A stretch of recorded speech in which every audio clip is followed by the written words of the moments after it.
Let's look at the very unlikely event we all decided to move to another planet, or we were all wiped out from the push of a button. What would happen to Earth? What would be left of our civilizations? What will we be leaving behind us? A few hours after our disappearance, lights would go out, and with it, the internet. As most of the planet's energy is powered by fossil fuels like coal and gas and needs constant charging, solar and wind would last longer, but they only represent 5% of the Earth's energy. So what about the big one? What about nuclear power? Well, for the moment, the plants will go into safety mode, so we don't worry about it just yet. A few days after we're gone, pets, zoo, and farm animals would die because nobody would be there to feed them, most of them being trapped in cages, buildings, and apartments. The ones that would survive would either become prey or predators. And soon, packs of large dogs would roam the streets of empty cities to hunt for their food. In weeks, nearly all subways on the planet will be flooded. And boom!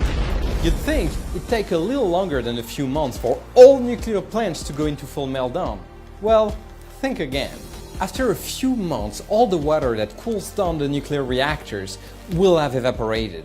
And that can only mean one thing, and that's explosions. Much more serious than any of our past crises, like Fukushima or Chernobyl. Why? Because there wouldn't be any damage control. These areas wouldn't be safe for another 15 to 20 years.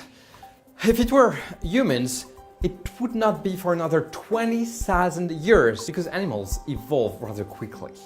So while animals suffer from cancers and physical limitations, they could look up at the pollution-free sky and observe the incredible sight of all the junks and satellites we put into orbit falling back to Earth in a less controlled manner. But still, shooting stars! Yay!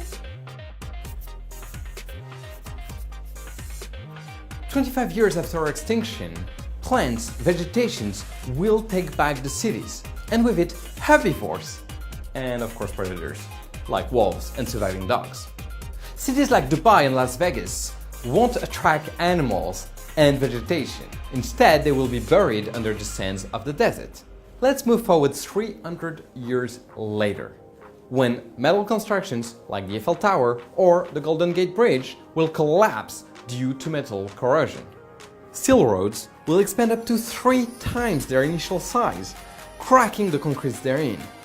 So buildings will go down. The United States will be taken over by swamps, and with them, birds. Whales will thrive in the oceans without fishermen and pollution. 500 years after we've said bye-bye to the planet, forests will have taken over the world, and it would take 10,000 years for all nuclear waste to decay completely. So what would be left of us? Humans have been around the planet for about 200,000 years, and civilization as we know it started 6,000 years ago. Would it just disappear in 10,000 years with the last radioactive waste barrel? Well, not entirely. Stone structures like the Pyramids of Giza, the Great Wall of China, and Mount Rushmore will last for hundreds of thousands of years. No, what will really survive is this, a glass bottle. It is estimated to take 1,000,000 years for glass to decompose. So who knows?